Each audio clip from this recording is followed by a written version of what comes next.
Okay, let's see if I can do this uninterrupted. I'm going to try to read a draft of chapter 2 here um, of the Let It Burn book that I'm working on. And this, like I said, is a draft. It still needs tightening up. The Doctrine of Balaam, Part 2. This chapter explores the prophetically predicted and fulfilled emergence of false teachings and corrupt leadership within the Christian church, focusing particularly on two concepts mentioned in the book of Revelation: the doctrine of Balaam and the practices of the Nicolaitans. Compared the scriptural predictions to their fulfillment in church history, we will trace how the seeds of the institutional corruption were sown in the apostolic period and flourished in the centuries that followed. Here we will be looking at Constantine's pivotal role in reshaping Christianity into something totally foreign from its New Testament origins. In these chapters, we are seeing how the pure doctrine of Christ was gradually replaced by systems of control and false worship, ultimately leading to the monstrous distortion of Christianity today that the world primarily sees. By understanding this historical progression, we can learn to spot the principles that are working in our own experiences in the institutional churches. Mapping the churches to history. The letters to Ephesus, Smyrna, and Pergamos in Revelation represent successive periods in church history, early church history, each marked by significant changes that sowed seeds for future corruption. Through the Nicolaitans' deeds, we see the emergence of the clergy laity system in Ephesus. This period, representing the apostolic and early church fathers' era, marks the beginning of a hierarchical structure within the church. The Smyrna period, spanning from the apostles, passing to Constantine's reign, was characterized by intense persecution. Paradoxically, this persecution strengthened the church as it maintained a healthy structure where all the members still functioned, which contributed to its growth. The speaking of every member, set up in the beginning, as we saw in the last chapter, preserved the doctrine of the church and prevented the dominance of a lot of the negative elements. The persecution also served to purify the church, weeding out false prophets and teachers who were not willing to endure the persecution. However, the seeds of corruption truly took root in Pergamos, beginning with Constantine's rise to power. Constantine's vision, followed by his adoption of Christianity as the empire's official religion, marked a dramatic shift. While this ended persecution, it also opened the door to political favor and compromise. This new status quo proved dangerous for true believers. The letter to the Pergamos introduces two critical doctrines that altered the church's structure: the doctrine of Balaam and the doctrine of the Nicolaitans. These doctrines represent the way favored individuals in the church became lords over the flock, dramatically altering the church's structure and setting the stage for future corruption. That's a repeat. I need to fix that. In essence, this period saw the sowing of seeds that would lead to a negative transformation of the institutionalized church into a system of error. The church's newfound political favor and emergence of these doctrines marked the beginning of a shift away from its original pure form towards a more hierarchical and compromised structure. Pergamos, the doctrine of Balaam, the doctrine of the Nicolaitans. And to the angel of the church of Pergamos write, these things says he that has the sharp sword with two edges: I know your works, and where you dwell, and where Satan's seat is, and you hold fast my name, and have not denied my faith, even in those days when Antipas, my faithful martyr, who was slain among you, where Satan dwells. But I have a few things against you, because you have there those that hold the doctrine of Balaam, who taught Balak to cast a stumbling block before the children of Israel, to eat things sacrificed to idols, and to commit fornication. So you have those that hold the doctrine of the Nicolaitans, which things I hate. Repent, or else I will come to you quickly, and will fight against them with the sword of my mouth. He that has an ear, let him hear what the Spirit says to the churches. Pergamos means mixed marriage, and as we will see, it represents the time when the church came out of hiding under Constantine's rule and began to make peace with the enemies of God. This is the meaning behind the doctrine of Balaam, which is mentioned in the letter. Jesus depicts himself as having a sharp, two-edged sword coming out of his mouth. This represents the clarity and distinctions that the word makes to separate truth from error. The seat of Satan and Constantine's throne. I know your works, where you dwell, even where Satan's seat is, and you hold fast my name and have not denied my faith. Even in those days where in Antipas was my faithful martyr, who was slain among you where Satan dwells. In the letter to Pergamos, Christ identifies their location as where Satan's seat is, a phrase rich with historical and spiritual significance. This seat, or throne of Satan, represents more than just a local concentration of evil. It symbolizes a system of false worship and opposition to God that would later find a powerful echo in Constantine's imperial throne. The physical manifestation of this seat of Pergamos was the altar of Zeus, a monumental structure dedicated to the king of the Greek gods. However, its spiritual significance extends far beyond Greek mythology. In the broader context of false religious systems, Zeus can be seen as a manifestation of Nimrod, the founder of Babel, and the instigator of the first organized rebellion against God after the flood. This connection between the seat of Satan and the ancient Babylon creates a compelling parallel to Constantine's later actions.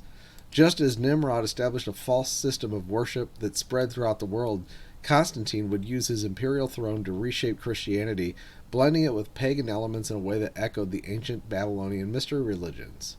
The Roman title Pontifex Maximus, originally held by the high priest of the Roman pagan religion and later adopted by the Pope, was also associated with Pergamos.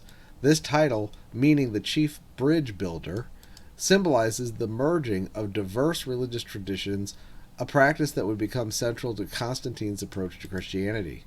When Constantine made Christianity the state religion, he effectively moved the seat of Satan into the heart of the church. His throne became a new center of religious authority, one that, like in the ancient seat of Pergamos, mixed truth with error and compromised the purity of Christian doctrine.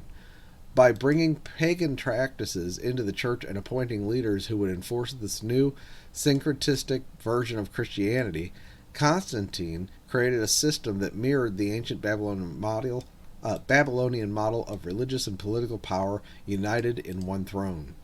This transformation set the stage for centuries of corruption within the institutionalized church as the doctrine of Balaam, the practice of compromising with the world system, became entrenched in church leadership. The seat of Satan, once physically located in Pergamos, found a new and more insidious form in the throne of Constantine and the religious system he created. The doctrine of Balaam. The doctrine of Balaam, which Christ condemns in his letter to Pergamos, is intimately connected to this system of false worship. Balaam's tactics served to weaken God's people by promoting unity with their enemies and encouraging participation in idolatry and spiritual fornication. But we should keep in mind that idolatry has a singular focus, which is a false Christ, a replacement Christ, the Antichrist. The essence of Balaam's doctrine was to teach God's enemies how to seduce his people and to ultimately replace Christ with Baal.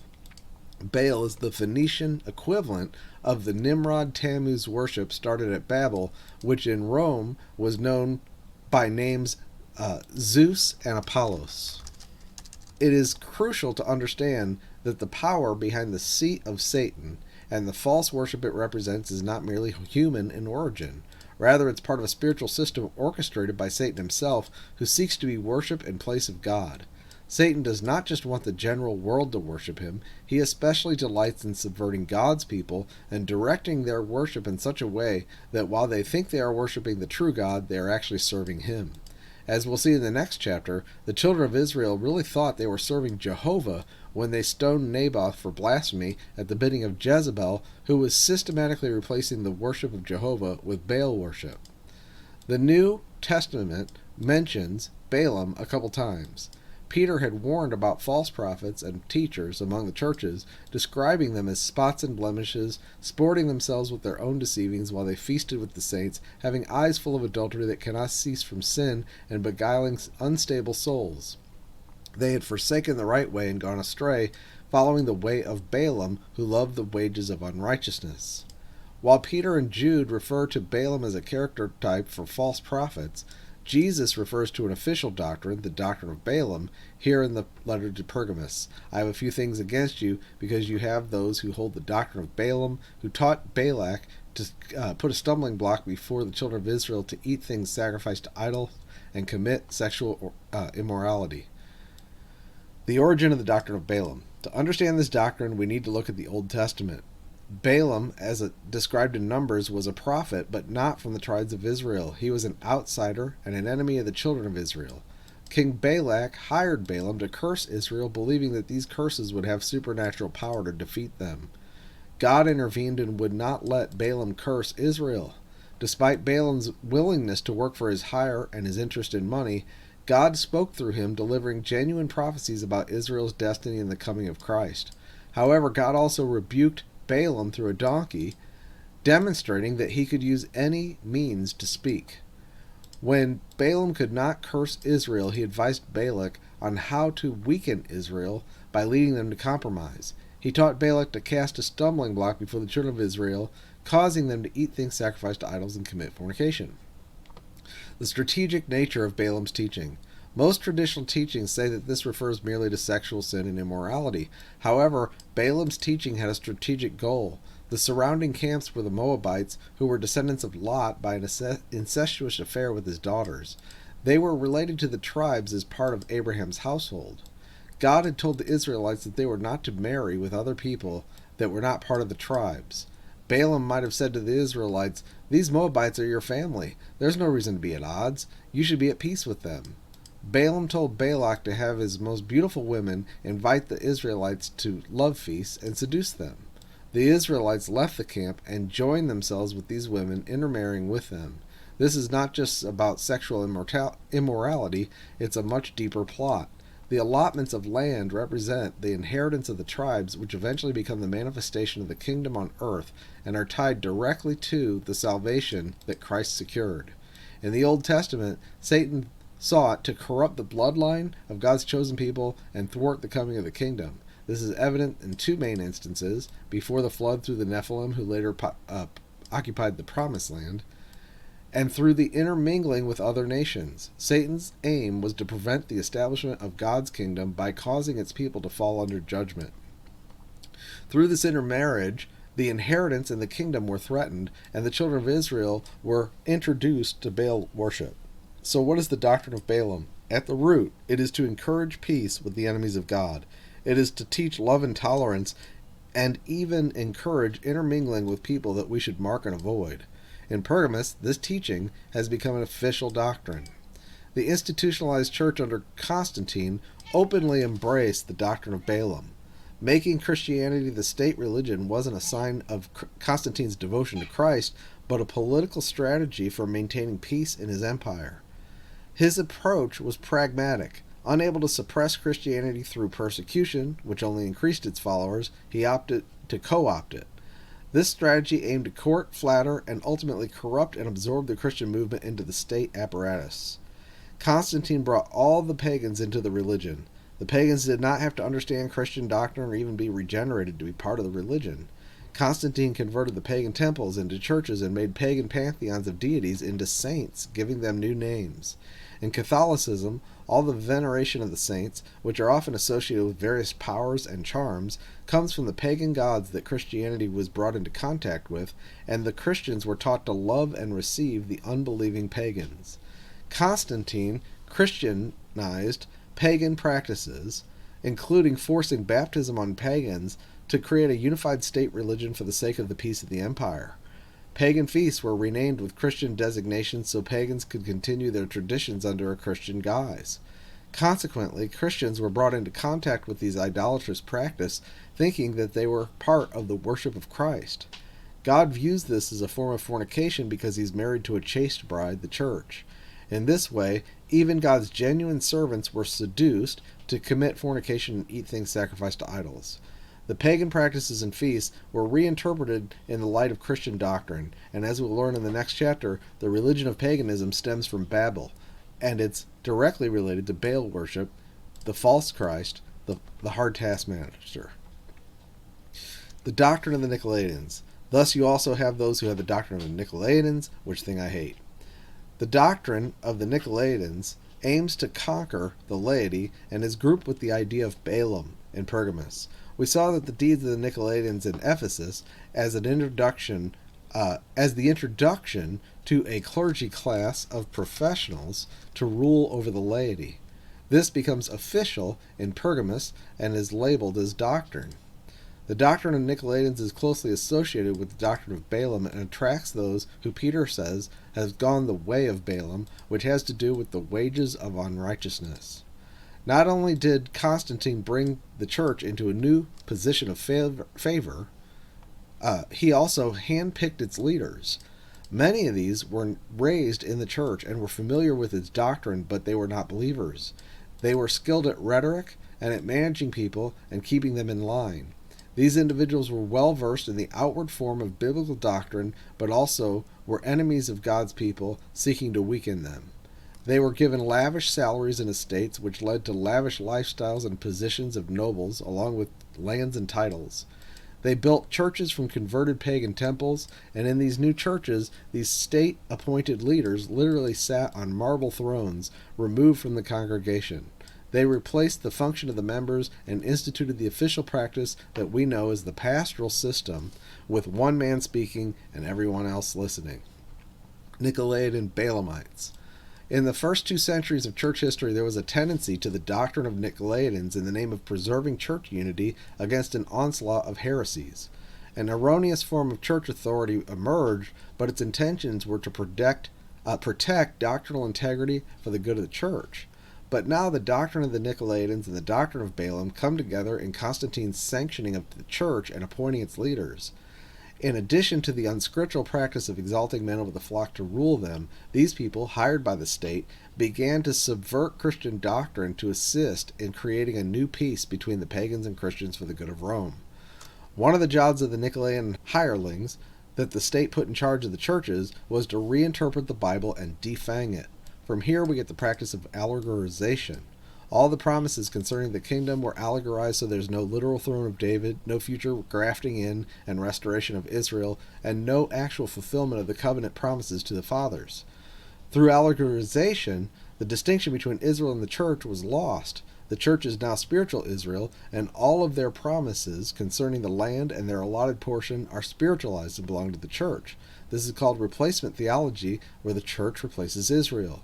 The significance of the state-sponsored doctrine was that the new church state is now the perpetual representation of the kingdom of God on earth. The writings of the prophets were replaced by the teaching of the hirelings, tares among the wheat, transforming Christianity into something unrecognizable from its origin. The church would persist indefinitely, aiming to dominate the earth, a concept known as dominionism. The church was subverted, no longer not of this world, but firmly grounded in the world system and upholding it. During this time, the teachings of the Nicolaitans and Balaam combined, corrupting fundamental beliefs and gradually infiltrating the church. This error became institutionalized, leading God's people astray by encouraging compromise with opponents of the faiths, diluting Christ's teachings, and causing believers to act against their own conscience in religious practices. Followers were pressured to obey leaders unquestioningly, assuming these leaders were divinely appointed and had their best interests at heart. In reality, many of these leaders were mercenaries in the mold of Balaam, working for God's adversaries and leading believers into spiritual weakness for personal gain. Balaamite hirelings. Peter describes false prophets who follow the way of Balaam, who love the wages of unrighteousness. They were motivated by unrighteous gain, using subtle methods to lead God's people astray. Under Constantine, the doctrine of Balaam was manifested in the state-appointed church leaders who, like Balaam, worked for a wage while undermining the faith. These hirelings, skilled at rhetoric but lacking true faith, were given... I already did this. The way of Balaam and the way of Cain. Those who took Constantine's wage were definitely in the way of Balaam, pretending to speak for God and care for the saints while actually harboring a secret hatred for them, desiring their downfall. They seduced the saints into spiritual adultery and idolatry in the name of serving Christ, married the church to the pagan worship with Baal at its center. They subdued the function of the body of Christ and replaced it while teaching corrupt doctrines, allegorizing the scripture, replacing the kingdom of Christ with the kingdom of this world, and paving the way for the Roman Catholic Church, which later officially enshrined Baal worship and a false Christ at the center of the visible expression of what people would perceive to be God's kingdom. We see the tares, we see the evil birds, we see the leaven, and in the next chapter we'll see the woman and the evil tree that grew from these seeds. Typically, in the New Testament, Balaam's doctrine and way are associated with the way of Cain. The way of Cain represents a fundamental rejection of God's method of justification, rooted in a self-righteous desire to be approved of God through one's own works. This mindset manifests as a religious facade that conceals a deep-seated hatred for those who are justified by faith alone. When Cain's offering was rejected, his countenance fell, signifying a hardening of his heart against God's way of justification. This fallen countenance is indicative of a spiritual condition that leads to accusing and persecuting those who take refuge in the blood of Christ. At its core, the way of Cain is characterized by vainglory and self-seeking. It's a religious spirit that seeks honor and approval based on one's own righteousness rather than the finished work of Christ. This attitude inevitably leads to hatred for those who are justified by faith, as their very existence serves as a testimony against the self-righteous efforts of the religious. The way of Cain finds expression in the clergy laity system populated with hirelings. The system is rooted in the same spirit of vainglory and self-righteousness that motivated Cain. Those who walk in the way of Cain often present themselves as defenders of righteousness, but their actions reveal a hatred for God's people and his method of justification. They accuse the saints, seeking to exclude them from fellowship based on their own arbitrary standards of righteousness. This accusatory spirit is evident in their constant focus on the sins and shortcoming of others, rather than on the sufficiency of Christ's finished work. As Paul warns, beware the dogs, beware the evil workers, and beware the concision, referring to those who would impose their own righteousness on others. While they've always been pockets of genuine believers throughout church history, represented by the treasure and the hidden pearl, precious in God's sight, the outward form of Christianity has been populated early on by the foul who steal the seed of the word from those who do not understand it, sow bad seed and antichrist doctrines in its place, and work to build up Satan's kingdom, which is a counterfeit and a caricature of God's. This is exactly what the world sees when they think of Christ and the word of the truth. No wonder it can be so difficult to see the gospel make headway when we have this kind of representation to overcome. Modern application. Thankfully, we live after the Reformation. Sadly, though, most people today do not understand why we are not Catholics and do not understand the truths that the Reformers fought to recover. Furthermore, in the institutional Protestant church, we still see miniatures of the Catholic papal system, with the pastor often ruling as lord over the flock. Many pastors have a condescending attitude towards their congregations. They despise the saints as lazy and consider that they're the only ones getting any work done around here, even though the very position they occupy is designed to paralyze the function of the saints and relegate them to the parking lot and children's ministry. Their messages lack substance and do not equip the saints, leading to a lack of genuine ministry.